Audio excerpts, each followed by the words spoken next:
American space agency NASA ने साल 1964 में एक यान लॉन्च किया जिसका नाम मरीनर 4 था।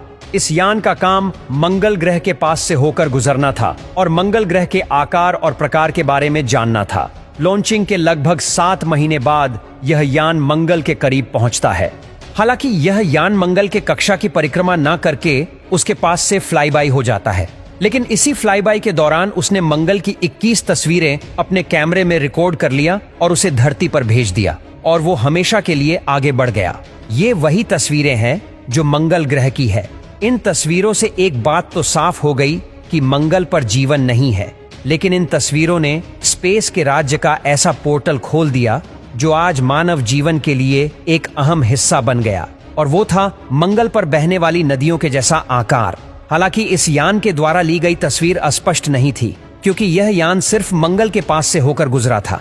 इसके बाद नासा ने मंगल के बारे में और जानना चाहा और साल 1964 में 3 मिशन मरीनर 6, 7 और 8 भेजा, जिससे मंगल की सतह और उसके वायुमंडल के बारे में और जानकारी मिली।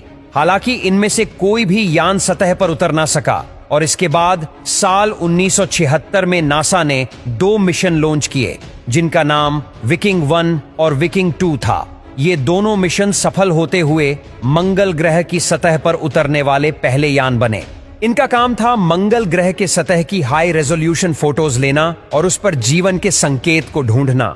हालांकि इस मिशन के दौरान मंगल के सतह की अच्छी खासी इमेज तो मिल गया, लेकिन जीवन के संकेत को लेकर वैज्ञानिकों को कुछ खास नजर नहीं आया। लेकिन जब रोवर ने मंगल की मिट्टी को झांचा तो उसमें कुछ बायोलॉजिकल प्रक्रिया को पाया। यह वो चीज होती है जो एक जीव के भीतर पाई जाती है, लेकिन इन प्रोसेस से यह तय नहीं हुआ कि इस पर कभी जीवन था।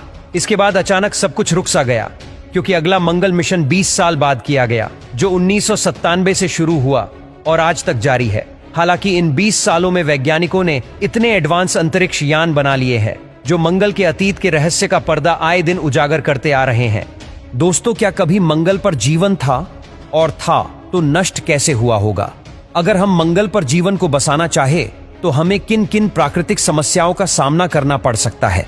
दरअसल सूर्य से चौथे और हमारी पृथ्वी के बाद के इस लाल ग्रह के पीछे हमारे वैज्ञानिक ऐसे ही नहीं पड़े हैं।